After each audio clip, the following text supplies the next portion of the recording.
ये क्वेश्चन है हमारे पास। So in figure a circuit is connected to 230 volt 50 hertz supply, determine the following current draw. हमको current determine करना है, कितना करंट ड्रॉ कर रहा है सप्लाई, और फिर V1 V1 और V2 को डिटरमाइन करना है, पावर फैक्टर भी डिटरमाइन करना है। पावर फैक्टर मतलब इस सप्लाई वोल्टेज और करंट के बीच का एंगल, ठीक है, का एंगल का कॉस ले लोगे तो वो पावर फैक्टर हो जाएगा, ठीक है। और फिर करना है कि also draw the phasor diagram, हमको फेजर डायग्राम भी प्लॉट करना है, ठीक है। कोई दिक्कत नहीं, हम एक एक चीज़ को डिस्कस करेंगे। पहले देखो जो वैल्यू दे रखी है 230 वोल्ट, ये कौन सी वैल्यू होती है? अगर कुछ मेंशन नहीं किया तो ये हमेशा समझना ये आरएमएस वैल्यू है। कौन सी वैल्यू है? आरएमएस वैल्यू है। वोल्टेज की कौन सी वैल्यू है? ये आरएमएस वैल्यू है। अगर करंट मेंशन दिया रहता तो वो कौन सी करंट होती? आरएमएस करंट होती, ठीक है। तो वी आरएमएस वोल्टेज तो दिया हुआ है, तो वी क्या होगा? अगर इसमें हमने सप्लाई वोल्टेज, ये जो सप्लाई वोल्टेज है इसको हमने क्या ले लिया? V is equal to V RMS at the angle 0 होता है, इसको रेफरेंस ले लिया हमने। चलो हमने इसको रेफरेंस लेट कर लिया, ठीक है। कॉम्प्लिकेटेड सर्किट, ठीक है, कॉम्प्लिकेटेड बहुत तो नहीं है मुझे लग रहा है, तो इजी है। तो ये कितना हो जाएगा? 230 वोल्ट एट द एंगल 0, ये हो गया वोल्ट, ठीक है। हमने इसको ले लिया रेफरेंस। अब हमारा नेक्स्ट टारगेट क्या होगा कि भाई हमको किसी तरीके से करंट डिटरमाइन करना है। तो सिंपली अगर इस पूरे को सबके सब सीरीज में है, सबको ऐड अप करके divided by V divided by क्या करना, सबको ऐड अप कर दें। तो पहले हमारा टारगेट होगा इस Z1 और Z2, क्योंकि V1 V2 भी चाहिए। तो हम पहले Z1 निकालेंगे। Z1 की वैल्यू क्या होगी? देखो R1 मान लेते हैं, R1 plus J omega L, इसको L1 मान लेते हैं, ज़्यादा सही है क्योंकि 2 L है ना यहाँ पे। R1 की वैल्यू 18 प्लस J ओमेगा की वैल्यू कितनी है? देखो 50 हर्ट्ज दिया हुआ है, तो ये क्या होता है 2 पाई f, तो 2 पाई 3.14, f की वैल्यू कितनी है? 50 हर्ट्ज। और L1 की वैल्यू कितनी दी है? That is 0.048 Henry.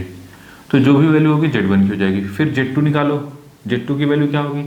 यहाँ पे क्या होगा? R2 प्लस, देखो इसको हमने नाम दे दिया R2, और ये क्या है?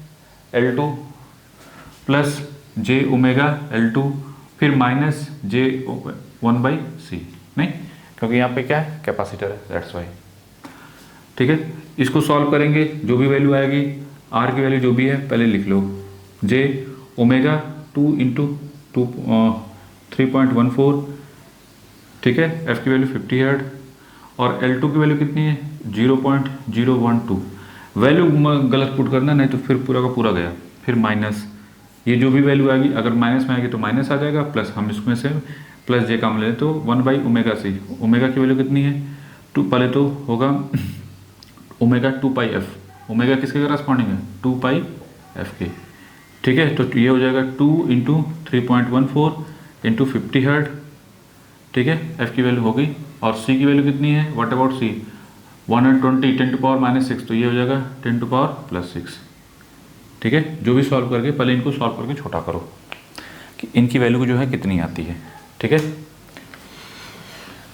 पहले वाले की वैल्यू है देखो 18, तो उसमें दिक्कत नहीं है। ये है 2 इंटू 3.14 इंटू 50 इंटू 0.048, ये हो रहा है 15, तो ये हो गया 18 प्लस J 15.072, और इंटू J कर दो, सॉरी ये पहले कर देते हैं 18 प्लस 15.072, ये, और इसको कन्वर्ट करेंगे तो ये पोलर फॉर्म में, तो ये हो रहा है 23, ये आ रहा है 23.476, ठीक है। एट द एंगल 39.9, तो हम इसको ले सकते हैं 40 के अप्रॉक्सीमेट, क्योंकि 39.94 है, तो हम इसको ले सकते हैं 40, ठीक है, कोई दिक्कत नहीं। ये इम्पीडेंस हो गया। अब बात करते हैं इनकी, ये वैल्यू 12 प्लस J, स्टार्टिंग में जल्दबाजी नहीं, 2 इंटू एक बार रीचेक भी कर लेना चाहिए दोबारा करके, इंटू 50 इंटू 0.012, तो ये हो गया, ये आ रहा है 3.768, ये वैल्यू ज़्यादा आएगी, देखते हैं फिर भी जब भी 1 2 3 4 5 6 डिवाइड बाई 100, फिर डिवाइड बाई 3.14, फिर डिवाइड बाई 120, ये आ रही है 26, ये आ रहा है 26.4 539 तो 4 कर सकते हैं, ठीक है। तो ये मिलेगा, इसमें से माइनस करोगे -3.768, तो ये आ रहा है लाइक दिस वन, तो ये आ रहा है 12 प्लस जे 22.77 हो जाएगा माइनस में, ठीक है।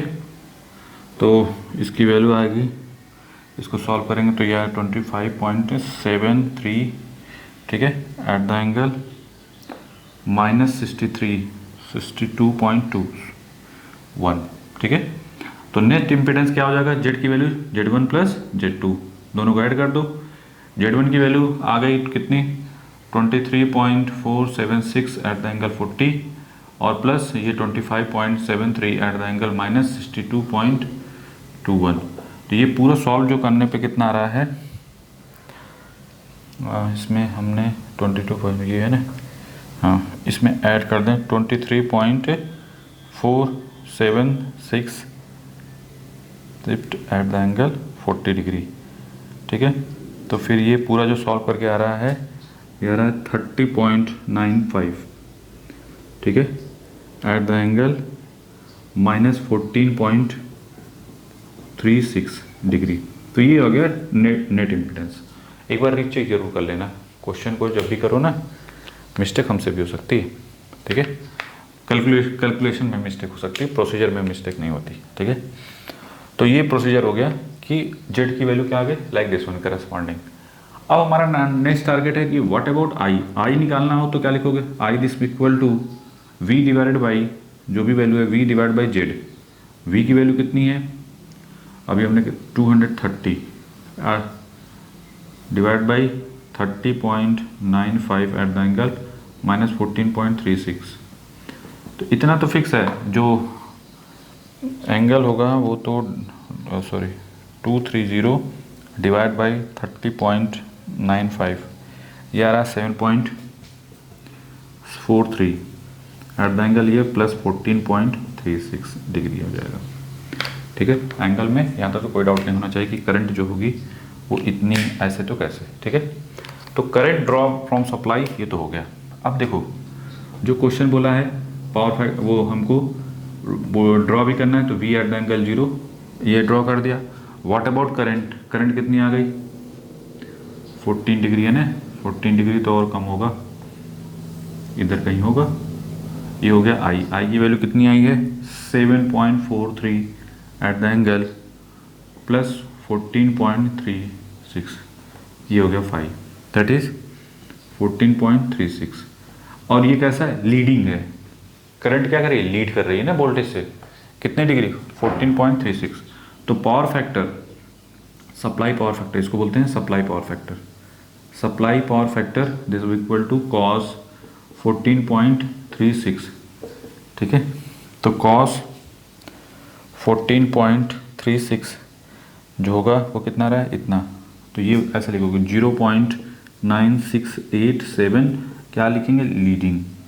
आंसर में ये लिखना बहुत ज़रूरी है, तब कंप्लीट आंसर होता है।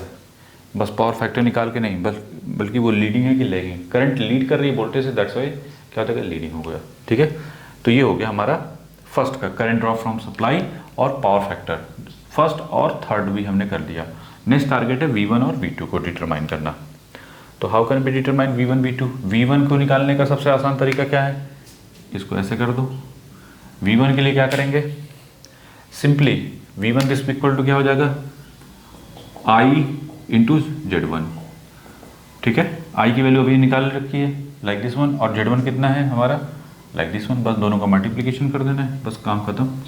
नहीं, ये हो जाएगा 7.43 एट द एंगल 14.36 इंटू ये 23.4 या इसी को 5 कर दो, 5 एट द एंगल 5, हाँ ठीक है 40, ठीक है। ये जितना हो जाएगा बस यही हो गया आंसर V1 का। तो 7.43 shift eight the angle 14.36 into 23.5 eight the angle 40, ठीक है। तो ये जो बनेगा हमको, ये मिलेगा हमको that is 174.6 at the angle 54.+54.36। तो ये V1 हो गया। What about V2? I into Z2 कर दो। I की वैल्यू किससे करस्पॉन्डिंग है? I अभी हमने निकाला था 7 पॉइंट, इसको यहाँ पे लिख दो, that is 7.43 eight the angle 14.36 into bracket में Z2 कितना है, that is 25.73 eight the angle -62.21। ठीक है, तो ये हो जाएगा 7.43 eight the angle 14.36 into 25.73 eight the angle -62.21। तो फाइनली वी गॉट कितना हो जाएगा 191.17 एट द एंगल -47.85। ठीक है, तो V1 V2 तो हमको मिल गया कि जो वैल्यू हमने निकाली V1 और V2 की। अब V1 V2 को हम क्या करेंगे, रिप्रेजेंट करेंगे। ठीक है, इनको हम क्या करना चाहते हैं, रिप्रेजेंट करना चाहते हैं फेजर में। क्यों? क्योंकि क्वेश्चन में बोला हुआ है ना फेजर में बना। तो V1 कहाँ हो गया, V1 का एंगल कितना है, V1 है 54 पे, तो पहले 54 एंगल ये हो गया, ये V1। तो V1 की वैल्यू जो भी है 174.6 एट द एंगल 54.36। ठीक है, ये हो गया 54.36 डिग्री। ठीक है, पहला। दूसरा, व्हाट अबाउट V2? V2 ये है 47 -47, तो -47.36 और ये हो गया हमारा 191.17 एट द एंगल -47.36 डिग्री। ठीक है, तो ये हमारा हो गया कि, और कभी भी आपको लगता है कि ये दोनों गलत हैं या दोनों सही हैं, अगर गड़बड़ लग रहा है तो क्या करो, सिंपली दोनों को ऐड कर दे और देखो कि सही है कि नहीं। V1 की वैल्यू V1 प्लस V2, इन दोनों को ऐड करोगे, जैसे ये 174.6 at the angle with the help of calci, ये नहीं कि ऐसे ही 191.17 एट द एंगल -47.36, तो ये वैल्यू 220 एट द एंगल 0 के आसपास आनी चाहिए। अगर इतनी आ रही है तो सही है। ठीक है, थोड़ा बहुत मिस्टेक हो सकता है एंगल, मतलब डिवाइड आउट करोगे थोड़ा बहुत रेयर एरर आ सकती है, otherwise most of the time जैसे 0.001 आ जाए या 0.01 इस टाइप का कुछ आ जाए एंगल में। ठीक है, और यहाँ पे जैसे 21.99 या 21.97 उस टाइप का आंसर आ सकता है। ठीक है, सॉरी 20 है ना, तो हाँ वो 219.97 इस टाइप का आ सकता है, तो भी क्लोजर मान सकते हैं, क्योंकि मिस्टेक हो सकती है यहाँ पे। ठीक है, बट दोनों को ऐड करोगे तो क्लोजर टू इसके बराबर अगर आता है तो इसका मतलब आपका प्रोसीजर सही है, नहीं आता है तो इसका मतलब गलत है। तो हमने क्या किया, सिंपली V1 और V2 को डिटरमाइन करना था और करंट ड्रॉ फ्रॉम सप्लाई देखनी थी और सप्लाई पावर फैक्टर देखना था। तो हमने क्या किया कि पहले Z1 निकाला, Z2 निकाला सिंपली तरीके से, फिर इसके बाद आफ्टर दैट करंट निकाली, current V divided by total impedance कर दिया। नहीं, जो करंट होगी V डिवाइड बाई क्या होगी, Z, वो पूरा Z है।